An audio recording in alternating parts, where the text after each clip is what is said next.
Iran కేవలం ఒక మతపరమైన దేశం మాత్రమే కాదు, 6000 సంవత్సరాల నాగరికత, ప్రపంచ మానవ హక్కులు, algebra, postal system, ice cream, refrigerator, artificial కన్ను, animation, world's largest underground city, sulphuric acid, first battery, gas mask, banking system మరియు చెక్స్ ఇవన్నీ కనిపెట్టింది ఇరాన్ దేశమే. అలాంటిది ఈ రోజు శాంక్షన్స్ అని, యుద్ధం అని, ఆర్థిక సంక్షోభం అని పోరాడుతున్న దేశం కూడా ఇరానే. అసలు అమెరికా ఇరాన్ మీద ఎందుకు యుద్ధం చేస్తుందని ట్రంప్ మావిని అడిగితే అతను చెప్పే సమాధానం ఇరాన్ అణుబాంబులు తయారు చేస్తుంది అని. కానీ 1970లో ఇదే అమెరికా దేశం ఇదే ఇరాన్ దేశానికి అణుబాంబు ఎలా తయారు చేయాలనే ప్లాన్ ని అమ్మాలని చూసింది. అప్పుడే అమెరికా సెక్రటరీ అయిన హెన్రీ కిస్సింగర్ కూడా చాలా ప్రయత్నం చేశాడు, మా దగ్గర అణుబాంబులు ఉన్నాయి కొనుక్కోండి అని. ఇప్పుడు అదే ఇరాన్ అణుబాంబులు తయారు చేస్తుంది అంటూ అమెరికా ఇప్పుడు వద్దు అని అంటుంది. ఎందుకంటే ఇరాన్ గద్దె మీద కూర్చుంది ఒక నియంత కాబట్టి. ఇరాన్ దేశం మిడిల్ ఈస్ట్ లో ఉంది. Saudi Arabia, Kuwait, Dubai, Qatar, Bahrain, Iraq, Yemen ఇలాంటి దేశాలకు దగ్గరగా ఉన్న దేశం. ఈ దేశం 7 దేశాలతో సరిహద్దులు పంచుకుంటుంది. ఇరాక్, టర్కీ, ఆర్మేనియా, అజర్బైజాన్,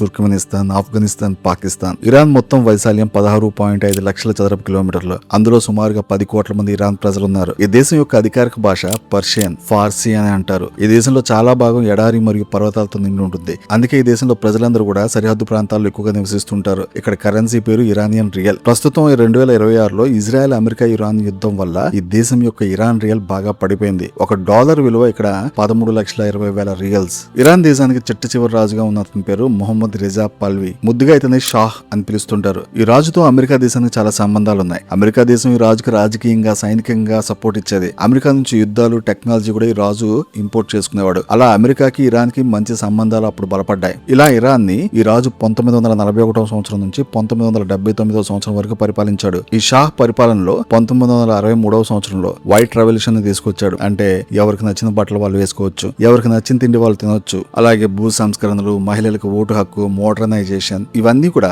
చాలా మందికి నచ్చేవి కాదు. అప్పటికి ఇరాన్ లో పురుడు పోసుకుంటున్న తీవ్రవాద ఇస్లామిక్ భావజాలానికి అస్సలు నచ్చేది కాదు. ఆ భావజాలం నుండే రూహుల్లా ఖొమైనీ అనే ఒక నాయకుడు వచ్చాడు. ఇతను ఇరాన్ లో చాలా మంది మత పెద్దలు, లెఫ్టిస్ట్ యాక్టివిస్టులు, నేషనలిస్టులు ఇలా కొంతమంది సామాన్య ప్రజలని అందరినీ ఒక దగ్గరికి చేర్చి యునైట్ చేసి ఒక తీవ్రవాదాన్ని రెచ్చగొట్టాడు. ఆ తర్వాత ఆ రాజు ఇతని దేశ బహిష్కరణ చేశాడు. ఆ తర్వాత ఈ రూహుల్లా ఖొమైనీ అనేవాడు మొదటగా టర్కీ వెళ్లి, ఆ తర్వాత ఇరాక్ వెళ్లి, ఆ తర్వాత ఫ్రాన్స్ లో సెటిల్ అయిపోయాడు. అక్కడ ఉండే ఇరాన్ దేశం ఇస్లామిక్ స్టేట్ గా ఉండాలి అంటూ ఇరాన్ దేశ ప్రజలను రెచ్చగొట్టేవాడు. జనవరి 16, 1979 ఇరాన్ దేశంలో చాలా గొడవలు జరిగాయి. 90 లక్షల మంది రోడ్ల మీదకి ఆయుధాలతో వచ్చారు. వేలల్లో అమాయక ప్రజలు చనిపోయారు. ఇరాన్ రాజు షాహ్ ఇంటిని కూడా ముట్టడించారు. తనను చంపేస్తారన్న భయంతో ఈ రాజు అమెరికా పారిపోయాడు. అప్పుడు వెళ్లిపోయిన రాజు ఇప్పటికీ ఇరాన్ కి తిరిగి రాలేదు. ఫిబ్రవరి 1న ఈ రూహుల్లా ఖొమైనీ అనేవాడు ఫ్రాన్స్ నుండి ఇరాన్ లోకి 15 సంవత్సరాల తర్వాత అడుగుపెట్టి ఇరాన్ ని ఇస్లామిక్ స్టేట్ గా మార్చేశాడు. అధికారాలు తీసుకున్న వెంటనే ఆల్కహాల్ నిషేధం చేశాడు. Universities, schools, swimming pools, beaches ఇలా ప్రతి చోట అమ్మాయిలకు వేరుగా ఉండేలా రూల్ పెట్టాడు.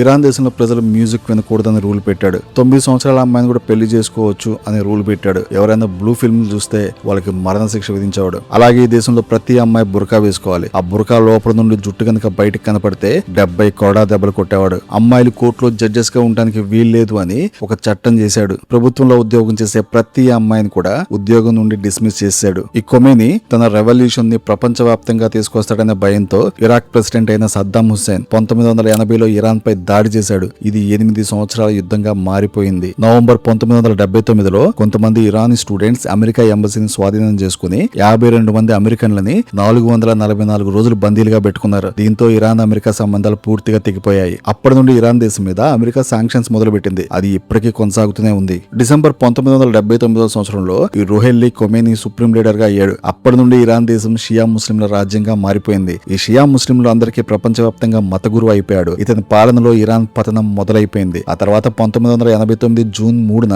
క్యాన్సర్ తో చనిపోయాడు. 1979 నుండి 1989 వరకు 10 సంవత్సరాలు ఇరాన్ సుప్రీం లీడర్ గా పరిపాలించాడు. ఈ సుప్రీం లీడర్ స్థానంలోనే అతని శిష్యుడైన అలీ ఖమేనీ వచ్చాడు. ఇతను చిన్నప్పటి నుండి ఖురాన్ మాత్రమే చదివాడు. ఎలాంటి స్కూల్స్, కాలేజెస్ కి వెళ్లలేదు. కేవలం మతానికి చెందిన పాఠాలు మాత్రమే చదువుకోవడం వల్ల స్వేచ్ఛ, సమానత్వం అనే విషయాలు పూర్తిగా మర్చిపోయాడు. ఇరాన్ లో స్త్రీలకి స్వేచ్ఛ లేకుండా చేశాడు. బురకా వేయకపోతే 5 నుండి 10 సంవత్సరాల వరకు జైలు శిక్ష, travel ban, employment ban, education ban. మగవాళ్ళకి ఎదురు చెప్పకూడదు. అలాగే మ్యూజిక్ వినకూడదు. తినేటప్పుడు కూడా బురకా తీయకూడదు. 9 సంవత్సరాల అమ్మాయిల్ని పెళ్లి చేసుకోవచ్చు. ఇష్టం లేకపోయినా భర్త పక్కన పడుకోవాలి. వాళ్ళకి స్వేచ్ఛ లేదు. భర్త కొట్టినా కూడా తప్పు కాదంట. సివిల్ కోడ్ లో చట్టం చేశాడు. నూర్ ప్లాన్ అనే ఒక ఆపరేషన్ స్టార్ట్ చేశాడు. అందులో కొంతమంది మహిళలను రిక్రూట్ చేసుకుని సెక్యూరిటీ ఫోర్సెస్ లాగా వీధుల్లో మహిళల్ని డ్రోన్ తో మానిటర్ చేసేవాడు. హిజక్ సరిగ్గా వేయినటువంటి మహిళల్ని కనుగొని వాళ్ళని కొట్టడం, తన్నటం, వాళ్ళ వాళ్ళని జైల్లో వేయడం స్టార్ట్ చేశాడు. పెళ్లైన అమ్మాయిలు పాస్పోర్ట్ తీసుకుని దేశం వదిలి వెళ్లాలంటే భర్త రిటర్న్ పర్మిషన్ తప్పనిసరి. భర్త అనుమతి లేకుండా విదేశాలకు వెళ్లకూడదట.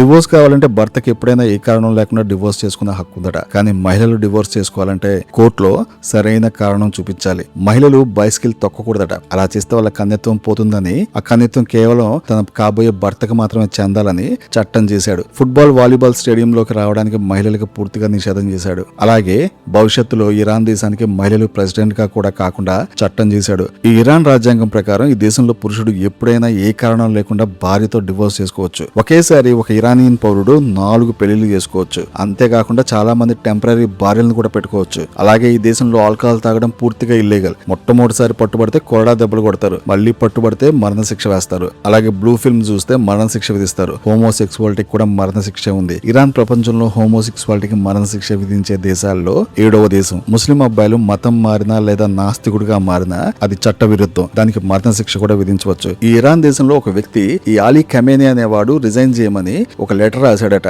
ఆయనకి 16 సంవత్సరాలు జైలు శిక్ష పడింది. సోషల్ మీడియాలో ప్రభుత్వ వ్యతిరేక పోస్టులు పెట్టినా కూడా వాళ్ళకి జైలు శిక్ష ఉంటుంది. అలాగే ఈ దేశంలో అబ్బాయిలు టై కట్టుకోకూడదు, కోటు వేసుకోకూడదు. అలా చేస్తే అమెరికాకు సపోర్ట్ చేసినట్టే. ఈ నిషేధం చాలా సంవత్సరాల నుండి ఈ ఇరాన్ దేశంలో ఉంది. 18 సంవత్సరాల అబ్బాయిలందరూ కూడా ఈ దేశం యొక్క మిలిటరీలో సర్వీస్ చేయాలి. ఒకవేళ గనక దీన్ని తప్పించుకోవాలని చూస్తే శిక్ష వేస్తారు లేదా భారీగా డబ్బులు కట్టాలి. 1979 నుండి 2009 సంవత్సరం వరకు కనీసం 860 మంది జర్నలిస్టుల్ని అరెస్ట్ చేసి ఉరితీశారు. ఎందుకంటే ఈ అలీ ఖమేనీ చేసే నియంత పాలనని వ్యతిరేకించినందుకు. ఇలా చాలా విషయాల్లో ఇరాన్ లో కోట్ల మంది అమ్మాయిలు, అబ్బాయిలు ఈ అన్యాయాలను వ్యతిరేకిస్తూ 45 సంవత్సరాలుగా పోరాటం చేస్తున్నారు. ఇలాంటి నియంత పాలనని సవాల్ చేస్తూ ఆ దేశంపై యుద్ధం చేస్తున్న అమెరికా, ఇజ్రాయెల్ లాంటి దేశాలు మనకు విలన్ గా కనిపిస్తాయి. ఇలాంటి దేశాలు స్వార్థం లేకుండా యుద్ధం చేస్తున్నాయా అంటే పెట్రోల్, ఆయిల్ ఈ దేశాలకు కావాలి. డాలర్లో బిజినెస్ చేయని ఏ దేశాన్ని అమెరికా వదలదు. 2026 ఫిబ్రవరి 28లో అమెరికా మరియు ఇజ్రాయెల్ కలిసి చేసిన ఎయిర్ స్ట్రైక్ దాడిలో ఈ అలీ ఖమేనీ అనేవాడు చనిపోయాడు. ఈ రోజు మనం